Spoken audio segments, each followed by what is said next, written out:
Good evening and welcome to ICUTV Main News. We begin by taking a look at the stories making headlines. Zambia requests full military honors for former President Lungu. 42-year-old man found dead in Tendere compound. Ex-lawmaker Kelvin Zampa expected to respond in theft case linked to Japanese citizens. And in international news, Uganda leader signs new law allowing military trials for civilians. And in our sports news, Gondwe vows to lead as young Copper Queens prepare for COSAFA Under-20 Challenge.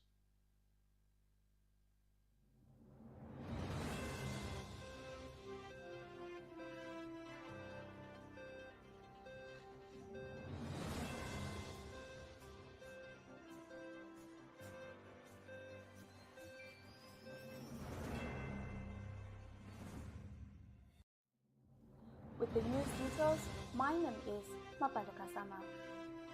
The Zambian government has formally requested South Africa to provide full military honors for the late former President Edgar Lungu during the repatriation of his remains.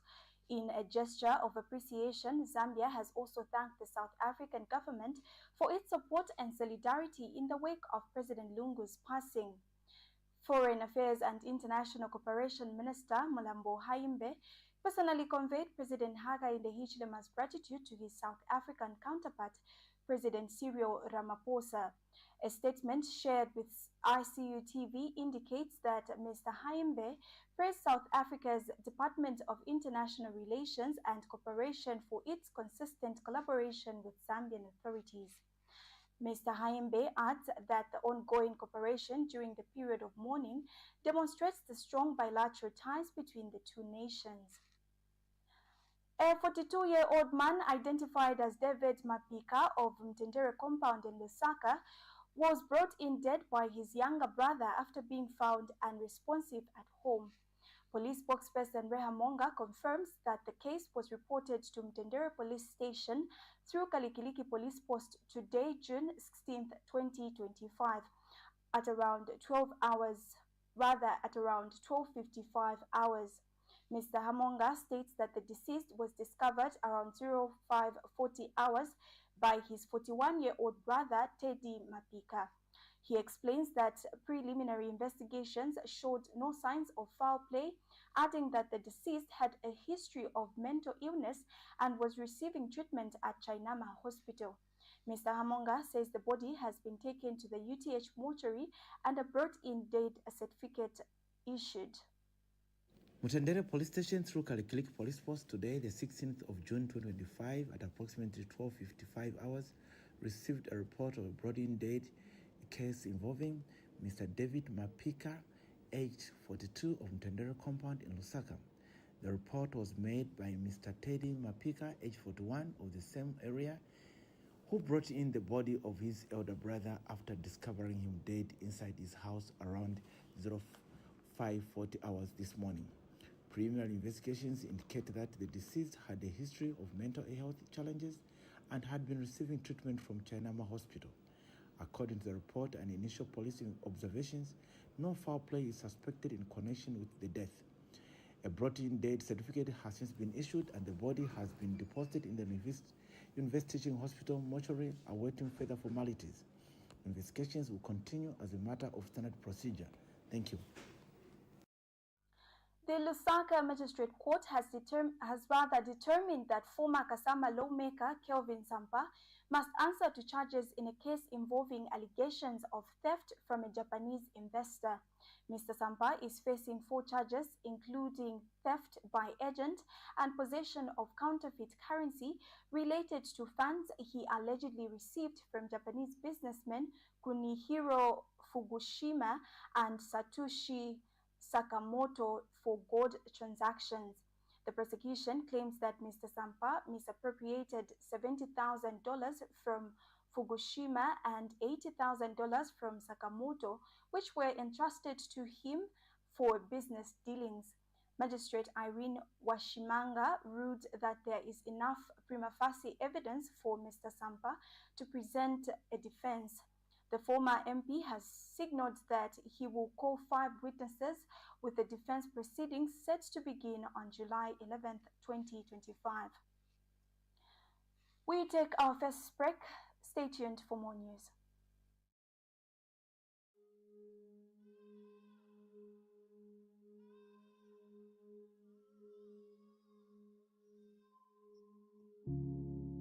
I've been waiting to hear from you. And I've been watching over you. When you woke up this morning, I was ready to hear from you, but you woke up and chose to devote your time to the multitudes that couldn't be less bothered by your misery. I knew you when you took your first breath, knew you when no one else did. I stood by you on your first day of school, and stood by you when you felt burdened by the troubles of this world. I knew you, my child, and I was there for you through it all. I've been watching over you, and I've been listening as you speak. When you wake up each morning, I wait and listen, hoping you would let me in on the plans you have set for the day. Why won't you just let me in and have me be a part of your life?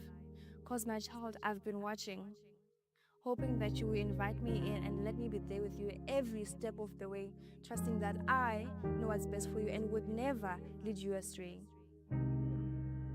I've been listening to every little wish you make, and I've been waiting on you though, waiting for you to finally finish those public charades you pull in my name so that we can finally have a heart-to-heart, you and I, waiting for you to welcome me into that very heart you've already deemed irredeemable so that I may renew it, waiting for you to finally listen to all the things I say to you on a daily basis, the pleas, the warning, the advice. My child, I am still waiting, holding on to the fear of losing you. I wait and wait and wait, hoping that you'll be ready though before it is too late. Because, my child, I've been listening to you make wishes about how you want to be rich by 24, married by 26, and crowned best of the best by 30, wondering how exactly you think you've got it down all on your own. I've been listening, waiting to hear the part where you finally mention my name, the part where you mention that you're gonna trust me, the part where you shout, I have a Father in heaven who will guide me through it all, clearing the path before it is even in sight and illuminating it so my feet may not falter. A Father who will not only show up, but show off with me. I am still waiting with the hope that you'll be ready before it is too late. Let me in so that we can finally have that heart-to-heart, you and I, waiting with the hope that you'll be ready before it is too late. But I'm still waiting. Welcome back. We continue with the news. And now, in our local stories, the Department of Immigration says the number of foreign nationals arrested for illegal gold mining in Mufungwe District, Northwestern Province, has risen to 178. Immigration spokesperson Namatin Shinka says this follows the recent arrest of 12 more individuals, 7 Tanzanians and 5 Zimbabweans by officers from Solwezi and Kasempa. Mr. Shinka says the Tanzanians entered Zambia as ordinary visitors but violated immigration laws by engaging in mining activities. He explains that the Zimbabweans, though admitted as business visitors, were also found participating in illegal mining operations. Mr. Nshinka adds that all 12 are being held in Kasempa pending further legal and immigration procedures. He notes that the majority of the 178 arrested are Tanzanian nationals and the operation remains ongoing. The Department of Immigration wishes to confirm that the number of foreign nationals apprehended in the ongoing crackdown on illegal gold mining activities in Mufungwe District, Northwestern Province, has risen to 178. This follows the apprehension of 12 additional individuals, 7 Tanzanians and 5 Zimbabweans, on Thursday, 12 June 2025, by immigration officers from the Solwezi Regional Immigration Office, working in collaboration with their counterparts from Kasempa. All 7 Tanzanian nationals recently apprehended in Mufungwe entered Zambia as ordinary visitors. However, they were found to be in violation of the country's immigration regulations by engaging in business activities, specifically illegal gold mining, which is strictly prohibited under the terms of their visitor status. Similarly, the 5 Zimbabwean nationals, although legally present in Zambia as business visitors, were apprehended for their involvement in the same illegal mining activities. All 12 individuals are currently detained in Kasempa, where they await further immigration and legal processes. Since the operation began on 4th June 2025, A total of 178 foreign nationals have been apprehended for their involvement. The Ministry of Education has emphasized that continuous professional development (CPD) is essential for maintaining teaching quality and adapting to evolving educational needs. Education Minister Douglas Yakalima describes CPD initiatives as vital, stating they ensure that the teaching profession remains innovative, respected, and effective. Speaking during the launch of a regional competence enhancement workshop, Mr. Siakalima urged for robust CPD programs that enable teachers to enhance their skills and respond to modern classroom demands. Meanwhile, UNESCO Zambia team leader Alice Saili reaffirms the organization's commitment to assisting countries in creating inclusive, evidence-based and gender-sensitive professional development programs for educators. And Teaching Service Commissioner Bernard Hichibulo also stresses the need for continuous structured support for teachers throughout their professional journey. Economist Dr. Luwinda Habazoka has reflected on the economic philosophy of the late 60th Republican President Edgar Chagwa Lungu. Dr. Habazoka says President Lungu's economic approach focused on small business empowerment, domestic economic growth, and infrastructure development. He notes that President Lungu prioritized infrastructure as a catalyst for national development, often subcontracting projects to local Zambian firms to ensure citizen participation in the economy. Dr. Habazoka further states that this strategy empowered ordinary citizens, enabling them to build businesses, create jobs, and improve their livelihoods. He shared a personal anecdote of meeting the late president in 2018, describing him as a good listener committed to economic empowerment. Contrasting public perception with reality, Dr. Habazoka says President Lungu was often misunderstood due to political narratives, but in truth, he was a dedicated and empowering leader whose policies had a lasting impact. His economic philosophy was very closer to, the economics that, or the type of economic development agenda that I see. His inclination was towards, small business empowerment. He was for domestically, growing economy. He had an emphasis that infrastructure development was very important and crucial in any country's economic development agenda. And, when I first met him, in 2018 at State House, then I was UNZA president, and there's quite a number of issues that I took on board, and immediately I met him, I started attacking. Then he told me, but I also believe in this. That's why we are doing this. Then I would say this, and then, he was a man, when you are talking to him, he will be listening. And then once in a while, just pick up a piece of paper, write down something, and then continue listening, again picks up a paper, You're still watching ICTV Main News. We take a short break, and coming up next is international and sports news. Do stay with us.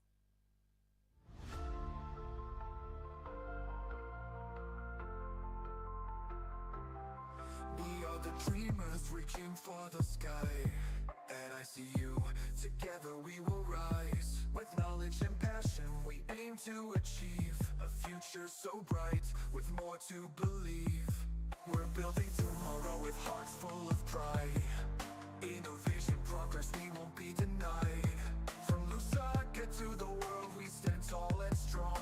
I see you, this is where we belong. I see you, we're rising high, with education as a guide. Together we'll break every limit.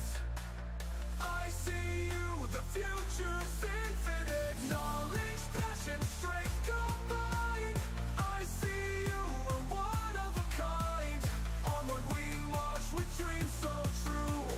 I see you, we believe in you.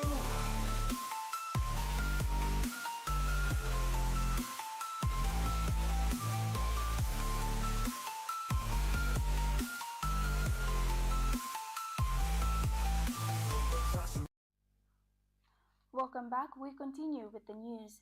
And now in our international news, Uganda's President Yoweri Museveni has signed into law an amendment that will allow once again civilians to be tried in a military court under certain circumstances. A previous law permitting such trials was ruled unconstitutional by the Supreme Court in January. Before that ruling, civilians could be taken to a military tribunal if they had been found with military equipment like guns or army uniforms. Activists had rather complained that the law was used to persecute government critics. Still in international news, Kenya's Deputy Police Chief Eliud Lagat has stepped aside pending the outcome of investigations into the death in detention of blogger Albert Ojwang. Mr. Lagat had been under pressure to resign from the opposition and human rights activists as Mr. Ojwang was arrested after he filed a complaint accusing the blogger of defaming him on social media. Police initially said that Mr. Ojwang died of self-inflicted wounds, but were forced to retract the statement after an autopsy found that he was likely to have died from assault wounds. We take a short break as we prepare for our sports news. Who is the Speaker of the National Assembly? I don't know. You don't know about it? Maybe someone you can tell. The Speaker of the National Assembly, Nelly Mutsi, Honorable Nelly Mutsi.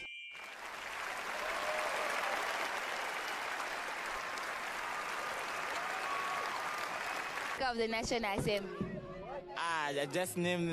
When I want to explain it, my head will be headache me. I know just a name. In what? Hey, y'all, come look at this. It's a name, but the name is difficult. What's her surname? Mutengo.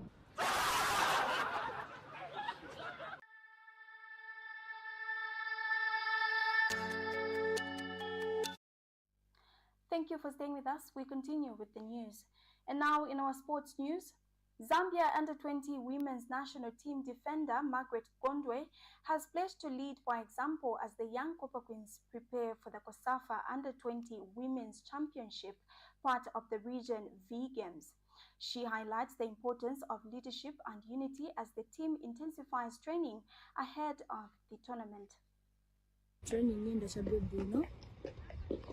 Once it's 7 pamozi, then tiled kwenda kuwina COSAFA.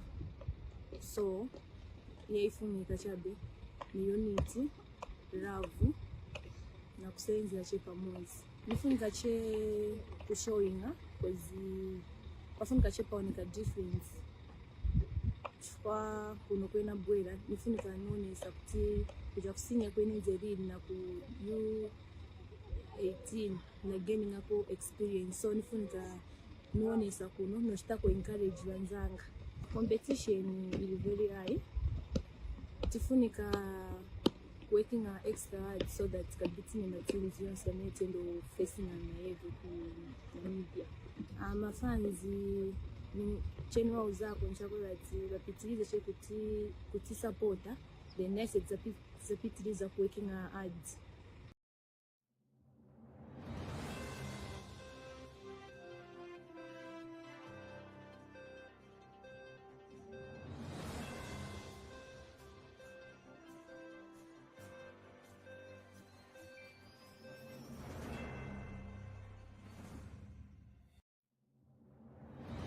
That sports item brings us to the end of the main news, but before we go, a quick recap of the stories that made headlines. Zambia requests full military honors for former President Lungu. 42-year-old man found dead in Tindere compound. Ex-lawmaker Kelvin Sampa expected to respond in theft case linked to Japanese citizens. And in international news, Uganda leader signs new law allowing military trials for civilians. And in our sports news, Gondwe vows to lead as young Copper Queens prepare for COSAFA Under-20 Challenge. Thank you so much for watching. For more news updates, do stay glued to our Facebook page, that's ICUTV, and our website, that's ICUTVZM.com. My name is Mabaloka Sama. Good evening.